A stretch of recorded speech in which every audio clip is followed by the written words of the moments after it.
what you've got to say matters. Ad tech or not ad tech, you don't have to be the biggest brand to have something interesting to say. Be bold, be brave, be you, but say something interesting and make it count. And whatever you do, think about everything in amplification. How can I make that voice louder, stronger, and my message resonate? That's amplification. Welcome to Under the Banner.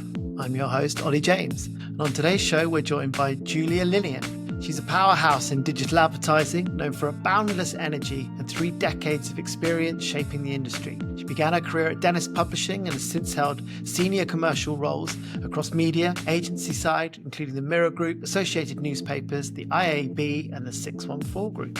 She's co-founder of several industry communities and affectionately dubbed the voice or the mouth of media. Julie's a regular speaker, commentator, and multiple award winner. Her accolades include top honours from New Media Age, The Drum, The Wires, SheHasNoLimits, the IAA, Titan, and campaigns 40 over 40.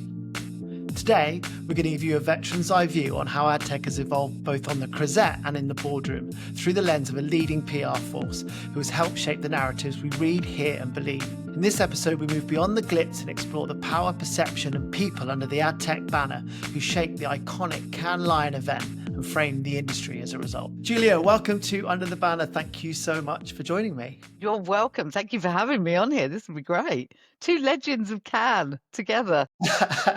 Yeah, I think, look, it was about 13th time this will be for me. How about you? 10th, and I thought I wasn't going to be outbeaten, Molly. You've gone and smashed my years, but yeah, 10 years. Let's dial back a bit. Why don't you tell us a little bit about who you are, what you do, and how you arrived here today? I'll try and do it in a nutshell. So it's my 30 years. In August the 21st will be when I've done my 3 decades in this industry. And 29 of those years have been in digital advertising, which is really weird to say because it was 1996 when Dennis Publishing created Dennis Interactive, and I was one of the 3rd person in on that team. And everyone thought I was insane because magazines was skyrocketing at the time. And ever since then, I've stayed within digital advertising, different forms, agency side, trade associations, loads on the publisher side, ad tech as well. And then 13 years ago, I decided that to create the digital voice. And part of it was Matt Whaley gave me the job title of the voice as the voice for his company at the time. And after that, when I was there, 2 other companies said, would you be the voice for us? And I've always said power of 3. When you're setting up a company, 3 can't be wrong. If you have 2 peak company clients that you think, well, that's good enough. If 1 goes, you're exposed. If you have 1, you haven't proved the model, but 3 can't be wrong. So it was at that point, 13 years ago on June the 4th, I decided to set up the digital voice, and it grew from, I started off quite slowly, actually, just had me for years when my children were younger, and then 5-6 years ago it went like that, and it's 36 amazing people globally at the digital voice, and it's a PR, events, social, creative, multimedia, but I call it an amplification agency because I'm all about that word at the moment. Wow. That's it. We've been in ad tech long enough to know it's not always the easiest industry to explain. So what's the one thing you wish people understood about what you do and how it impacts our ecosystem? God, don't they just not understand it? Actually, Ollie, we've just launched adtechjuice.com for this exact reason. And it's going to be nothing more than a glossary of what everything means in ad tech, and guides and analysis and giving an understanding. And it means that interns through to CEOs can quietly go in and understand what is very complex. We've made it complex. We love an acronym, and didn't we go to town on it? So I think the biggest thing is often ad tech. I think ad tech we make it complex, and the tech is very clever shit. What we need to do is focus not so much on the clever tech. It's about what the challenges you're trying to solve and how your tech solves that. And I wish ad tech would just simplify it a little bit and not focus in on the middle bit that is complex. Yeah, I couldn't agree more. We are acronym central. It's often I get into conversations with people and they're throwing acronyms around. I'm not sure what they're talking about because they kind of overlap and duplicate themselves. And the same acronym can mean 3 different things depending on who you're talking about, who you're talking to. So, cool. From PR perspective, let's stay with that theme. What's something that PR teams get wrong about ad tech? Probably one thing is over-promising and then under-delivering because, like the tier one press, they really want to talk about what brands and agencies are doing. That they want to talk about what's hitting the big news in the news cycle. And there is a misconception in a lot of PR agencies that they'll over-promise to ad tech companies that yeah, we can get you in there. It is impossible because those big tier ones, they often look at ad tech as being the pay to play because they know damn well they're about selling what they're doing, selling their product. And I think often that's where you get it wrong. And I think what is done right is actually going, there is huge value in this tier two, these mass load of publications that are around MarTech and AdTech. And there's brilliant ones in that space. And I think PR often ignores those. And especially the traditional PR agencies that maybe take on an AdTech client, they're used to the tier one and the nationals. And that's not going to, it just doesn't resonate well. The journalists aren't as interested in these topics. You can get round it by being interesting about having a strong voice. And we've got Suze Chaplin, who's founder of ESB Connect. She's amazing. She's always got an opinion and she's willing to say it in about 24 hours after news breaks. And she's a regular columnist in the Drum because of it, because she'll talk about stuff that's impacting us as people as well as what's going on in the industry. Nothing about ad tech, but it's about her voice, her opinion, and that's sometimes overlooked. Yeah, I've been trying to work with Suze for years. I think we are nearly there. So might be. Yay! Oh, she's amazing. An amazing founder. She came back after her second baby, I think 48 hours after. Just insane. That's what founders have to do. But yeah, Yeah, all credit to her. She's baby on brilliant. call, toddlers on calls. Yeah. Yes. Okay, but I'm just wondering how much of the narrative in ad tech is actually shaped by PR, though. Isn't it just the best tech that's always most visible? I'd see that's a really interesting one, Ollie. You'd think it is, but it doesn't have to be. Yeah, the big tech guys have got money to play with, and they can pay to play in a lot of the titles and on stage and in different events and sponsorship, and you'll see them in that. As I mentioned when I'm mentioning Suze, there's a perfect case in point of a company that actually may not be one of the biggest tech players, but because their founder has a strong voice and strong opinions, they are going to get coverage and they'll get exposure. I think there's a lot more if you can try and make sure you have good opinions and interesting opinions about what's going on in the news cycle, and not always think, yeah, but how am I selling my own product here? I want to talk about my product. We have got companies that come to us and they don't understand the newsjacking perspective because they're like, but I want to talk about my company, and we're like, you'll get it cut. It won't. That's called marketing. PR is about what you do, getting you exposure, getting you as an influencer, getting your name out there. Marketing is about really your product and selling that, and that's a different route that people need to understand the difference to it. Would that be fair, Ollie? Would you agree as well that that's often? Yeah, I think there's a big difference between PR and marketing, and also between sales and marketing. I always say that sales is a marketing discipline. You don't go to Harvard and speak to the professor of sales. It's a professor of marketing or professor of communication. So I think it's quite an interesting subject to see how all of these things interact and work with each other in order to deliver your end result and goal, whatever that might be.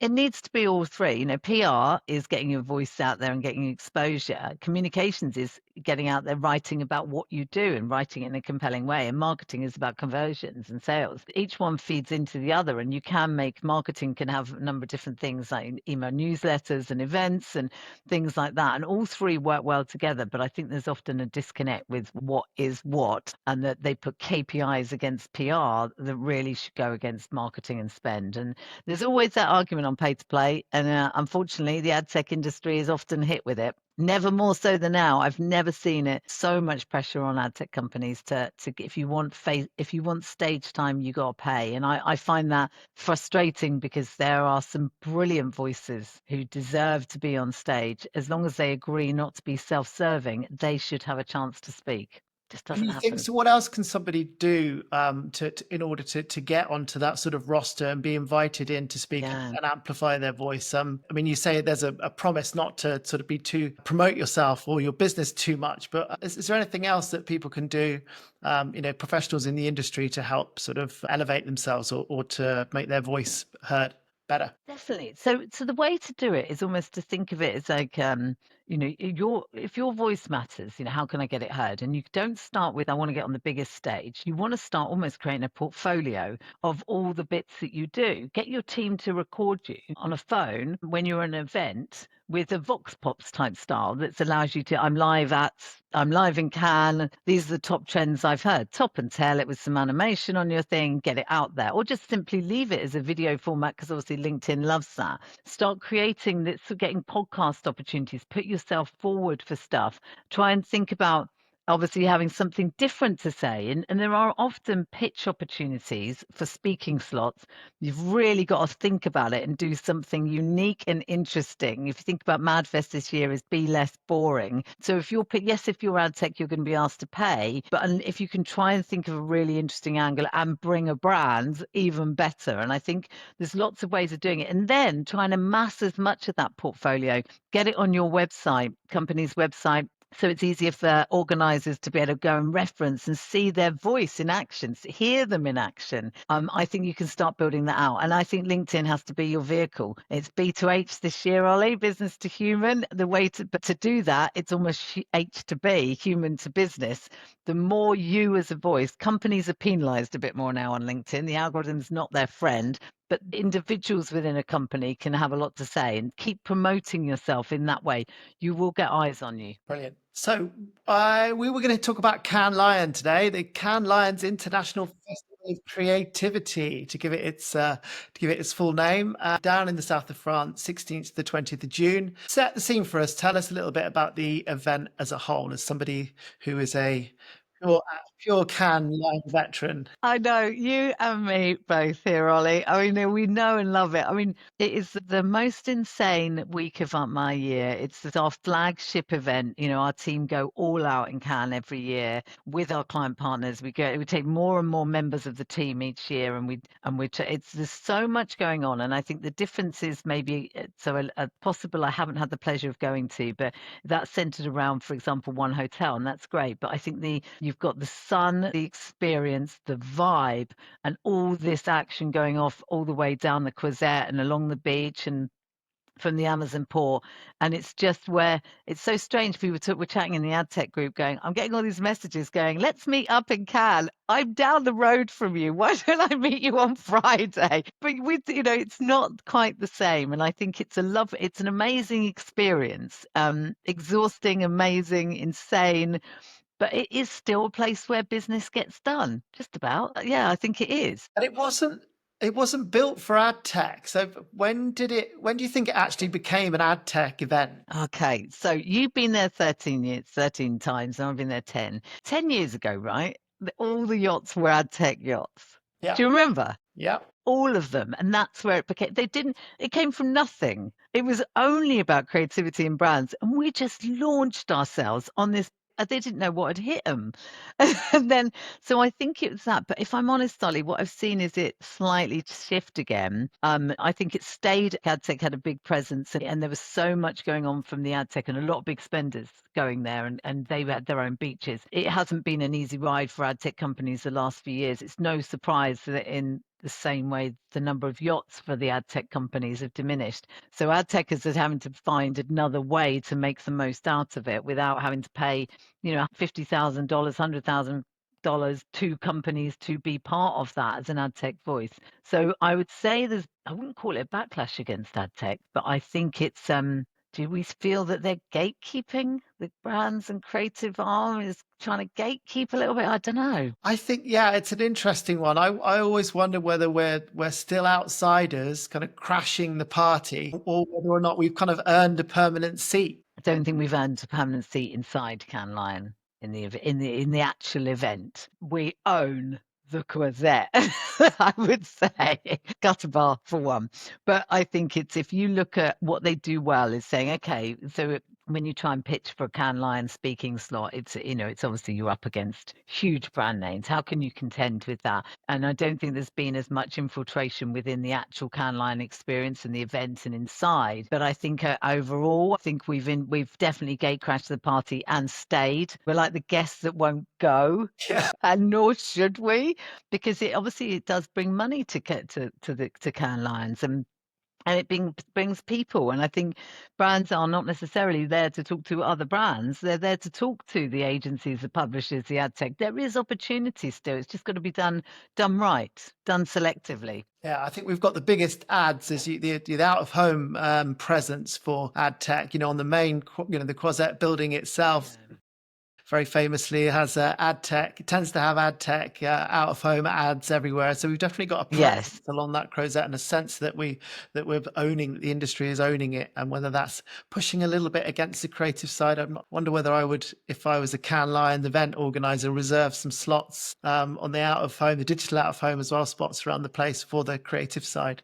I suppose that they think that, yeah, I mean, mainly they sort of see it as being, well, they're getting their presence inside, and obviously the Cannes Lion Awards and all of the things that are going on for them. And I think it's good to see. I always look forward to it. I always laugh though. I don't know if you remember this, what was it, the Snap or TikTok Ferris wheel that was this random that no one was on because it wouldn't let anyone on it. And there's been some really odd activations. And I think over the last few years, I've seen that diminish a little bit. And obviously what I love to see as you walk down the Croisette, you've got all the flats that have then got the branding outside. The ad techers know what to do, take it to make it smaller, make it niche, make it count. You may not have the budgets to go big. It doesn't mean that you can't make it work for you. Well, I was going to say, I mean, I've launched some interesting activations at Cannes over the years, from a beer mat flipping competition called the Flip Off, where I was convinced if I carried around these big boxes, I don't know how many thousands of these things we have made, handed them out and put them in pubs, that it was going to be this massive craze that swept through Cannes and generated all this social media buzz. I think we had about 4 people upload a picture or scan the QR code on the back. It's a great idea.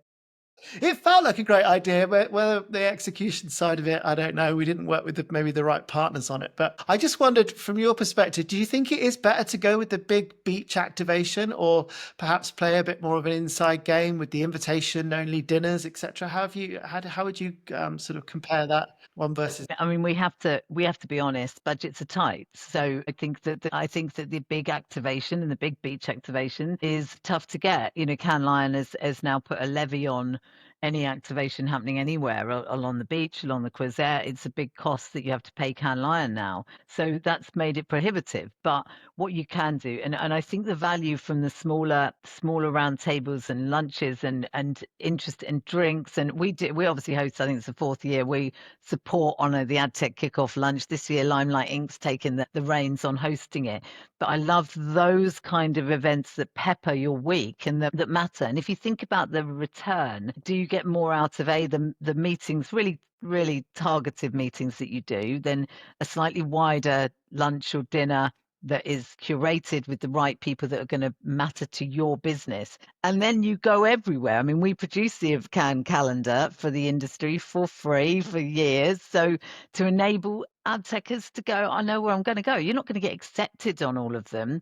And often you find you accept everything, and then you actually look at your calendar and go, I'd need a time machine to do all of this. But there are lots of other ones where you get to then interact and meet, but you need to have your staple of the core meetings, a smaller activation, and then go large on the networking. Something like that is a good mix. How would a company stand out without becoming this cliche or another kind of rosé and rooftop kind of bland blur that we've seen in the past? I'd love to see a bit more activity-based stuff. I think it's cool. What was it there a few years ago? No, about 6 years ago, I stopped drinking alcohol just by choice. I thought I've had a lovely time for 25 years. I've enjoyed 5 major Cannes experiences, hammered and loved them. But I chose then to go, do you know what? I'm going to be a sober lush, been lush. But I went on a was it Group M or WPP's 7 a.m. coffee ride. Now, I turned up there going, I thought it was going to be a nice cup of coffee and a gentle ride. And I turned up there and it was Andrew Buckman and all these other people in their Lycra. And it was on racing bikes. I was absolutely terrified. I'm a good mountain biker, but not a racer bike. I don't know. I think I probably called it wrong, but it was still fun and it was something different. And I know a lot of people are trying to do yoga and a bit of something different. And the runs are really good that unite people on these sort of things. So I think that I love seeing the cliches of the rosé and stuff. It's fine and it's good, and you've got that works, but going a bit different, I'd love to see even more random stuff. Beaches, there are still elements of the beach that is free. There's got to be a way to maximize that and do something odd. I think, Ollie, you and I are going to have to put our heads together and think about this. Yeah, I'm always up for. I love a wacky activation. I mean, in the early days, I must admit to sometimes feeling a little bit ill towards the end of an evening or early morning, and may have had to move the occasional sort of morning meetings. I've certainly going to look this year to maybe dialing it down in terms of the partying. But I'm going to find you and see if you've done it, Ollie. well, I'd be being ill off the side of a yacht, you'd be like, oh, okay. But do you think there are these opportunities? I think Ultimate Asset, these guys do a 5K run. I managed to do half of that, I think, last year before I was sort of bent over on by the side of the beach and managed to walk the rest. But do you think the vibe has shifted or is shifting? Are people there to party? Is that the draw, or is it closing deals? How do you think? I know Hey, this that's is, your personal experience in terms of yeah. like to move, but what do you think overall? Oh, this is a really interesting one. It wouldn't be Cannes if people weren't able to unleash. And the rosé drinking, to be able to drink rosé at 11 in the morning. And when I was a drinker, I probably did 15, 16 hours a day of rosé drinking. I mean, it was incredible, really. And I remember being at the airport on the way. We were all shaking in a wreck. And it's the one turn you come back going, that's insane that you're able to just come. Everybody drinks at 11 a.m. until 2. One thing I would say is that there is a little bit more, this costs money. It costs money to attend. It needs to matter. It needs to count. There is also, if you don't have big budgets, there is a way of you having a big presence there. And that is about the time you put in on, say you've been to loads of events one day, is finding a bit of time to say, write up on LinkedIn what you heard on the Croisette or your top takeaways, or doing a bit of editing on your video and getting it dropped the next morning as people are waking up. And I think those are what I discovered 6 years ago. I mean, I had so much energy. I couldn't believe it because obviously I'd never experienced it before. I was first off the press. I think I got about 15 pieces of press coverage there because I was just so on it and was just I was the first to respond. I was being proactive, and I have dialed it down a little bit since then and gone back to enjoying and being part of the party scene. Just because I don't drink, I changed the ingredient, not the habit. I still love to have a great time and party, but I think it's just you've got to make it matter. So you'd be a bit remiss if you completely go large for 3 nights. So select the big one and definitely look at your calendar. And if you really think in struggle, and the reason I stopped drinking was hangovers started hurting. So when I hit 45, about 6 years ago.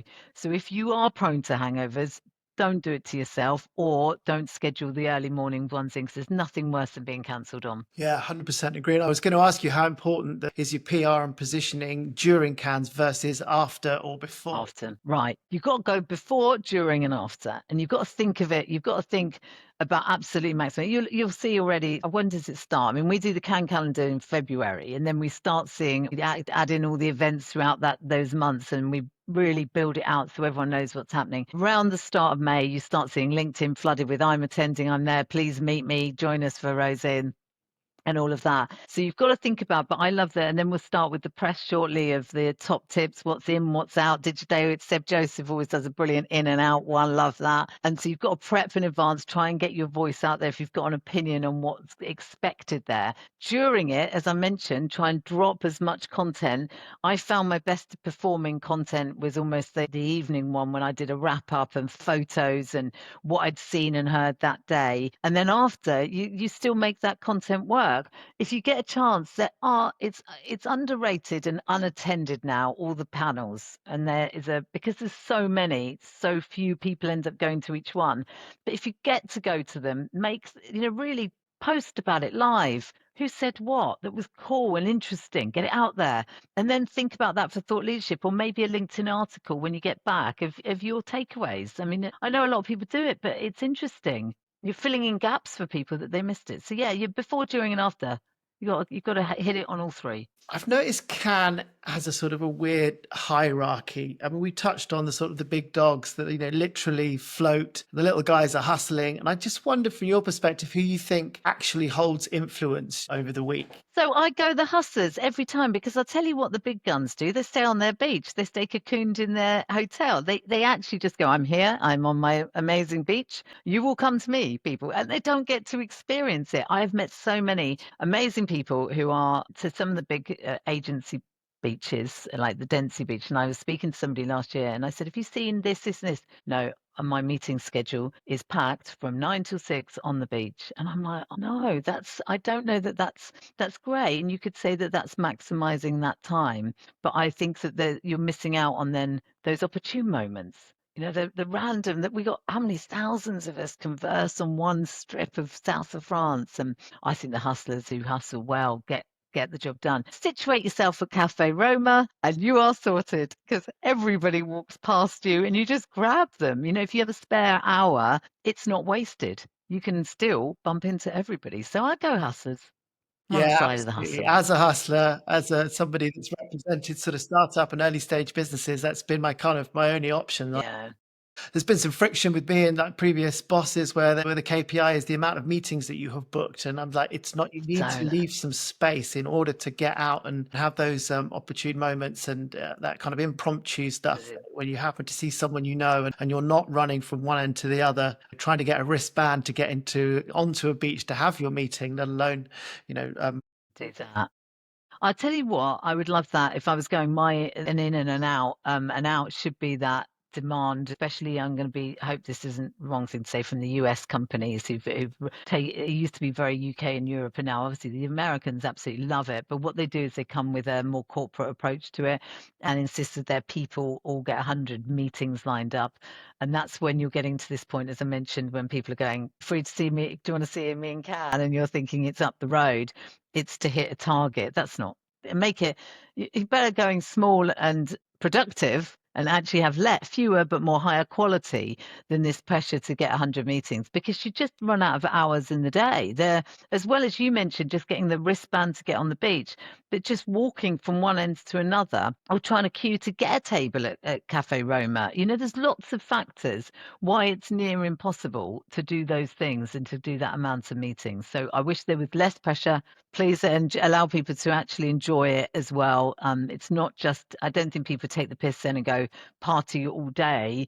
I think they make it count, but quality over quantity every time. yeah, I couldn't agree more. I've seen some howlers over the years when companies get it wrong, and sometimes actually not through any fault of their own. Something happens on social media, it gets blown up. You've got different sort of actors at work. I just wondered if you've seen a company's sort of entire perception change for the better or worse based on how they've showed up at Cannes. I suppose, do you know what? People, you have to be driven by the data. And I suppose if people use their feet to walk and don't respond, say if you do a panel and you're doing something and you think is the right thing, I'm afraid there was a lot on ESG and culture jacking last year that just didn't resonate. I know this myself. I work with the UK SAFC, the Stop Fraud Coalition, industry coalition. It's voluntary and we love to talk about brand safety and fraud. It doesn't mean it's going to get footfall because people don't necessarily, even though it's the right thing to hear about it. So I think there was a lot of disappointing, there was initiatives that didn't get any traction and didn't get that support there. As far as actually things going really wrong, you've got,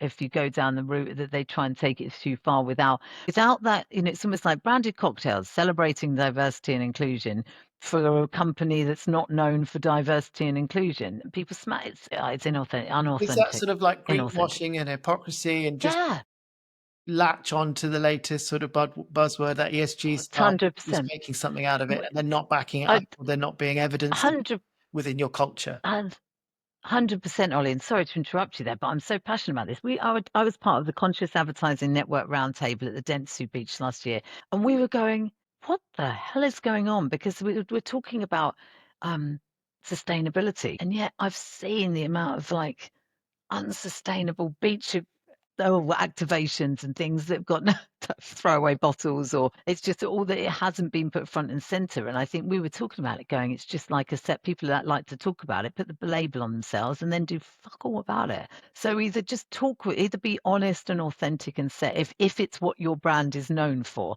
but don't suddenly come launching into Cannes looking like you're doing some culture jacking, because everybody will know. Especially after you've just laid 3 miles of carpet on the pavement. It's going to roll up Yes. and a skip at the end, Yeah. mentioning no names.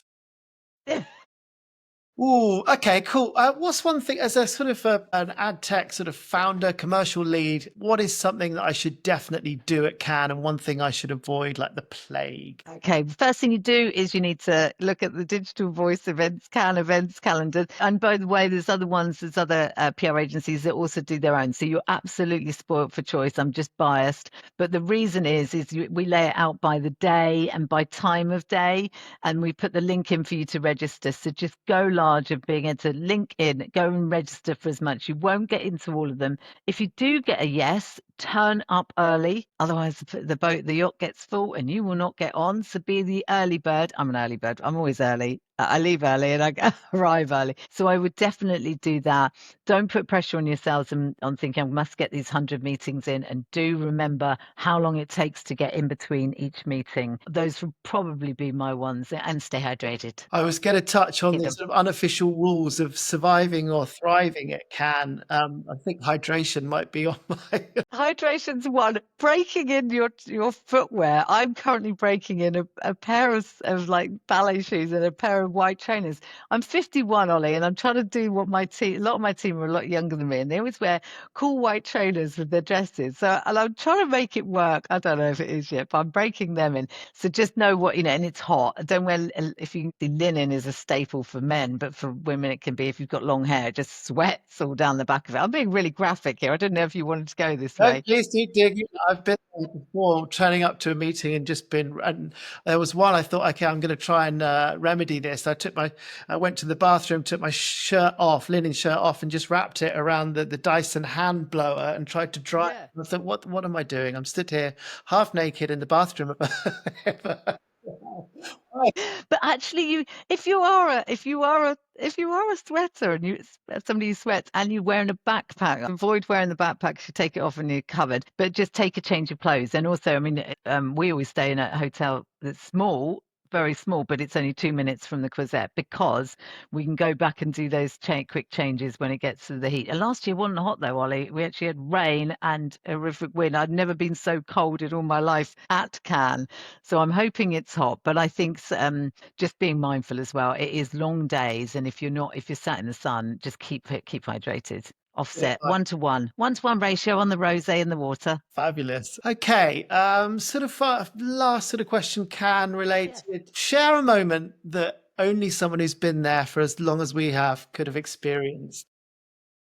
I don't know. God, I've got so many stories, and there's no fucking way I'm saying them, Ollie, because they're really bad, Ollie. I'm trying to think of any that I can. I mean, I've got really, really bad ones that are just so funny. But yeah, people can ask me about them if they see me in Cannes. You can ask about the really bad stories. We should do an But there's nothing best off record. That's why our last podcast series was off record on point, and so much was people forgot themselves and were telling stand-up moments. I think for me, 8 years ago, we launched the Digital Leading Ladies in Cannes, and we have done ever since then. It's the iconic lunch that happens on the Tuesday out there. That's really big and important for us as a group. And actually, last year, Louise Watson and I launched Women in Cannes, a WhatsApp group. There's over 1,000 women now in there, and that's amazing.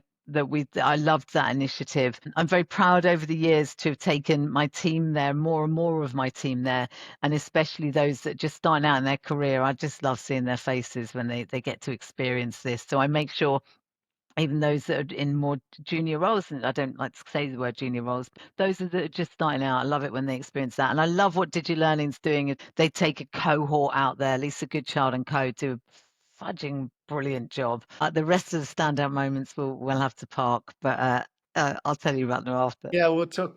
You're going to pretend you finished recording and then I can squeal on it.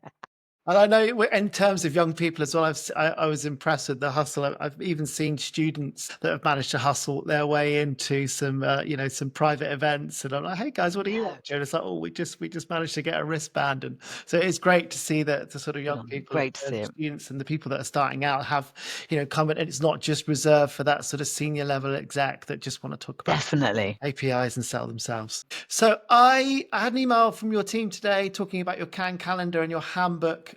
We touched on it a little bit, but just tell us how the people that are watching or listening can access it and the resources that you've built in order to help people navigate this event. Perfect. Yeah, and I mentioned it. Go to the digitalvoice.co.uk or .com. You'll see a can section on there. Download the calendar. We ask just simply your name and address, name and email address once, and then the sheet is yours. The reason for that is it's a live sheet in the back end. We're uploading it by the day. We've this year created new tabs. They've got taxis, restaurants, places to go. It's like a huge resource. It's a work of art and a labor of love from our incredible events and marketing team at the Digital Voice. And I know how much people love it. And actually, this year alone, there's been 1,000 downloads of it over the last 4 years. I think 4.5, 5,000 downloads of the Can calendar. So we know it matters. We also do an annual one for the whole events industry for everybody as well, because it just makes your life easier. So hopefully that will be helpful, and it means that we get to share the word on all the events. Otherwise, you'd get inundated. How would you track it all? So it's all in there, nice and easy. One download, it's yours. Fabulous, big fan of it, and yeah, thank you. Thank you, Ollie. And would not attempt the event without having a nose through and a signing up and a fingers crossing that I get accepted to things like the Captify party. Yeah, We'll see. I don't have my RSVP back yet, but we'll see. Fingers crossed, Captify.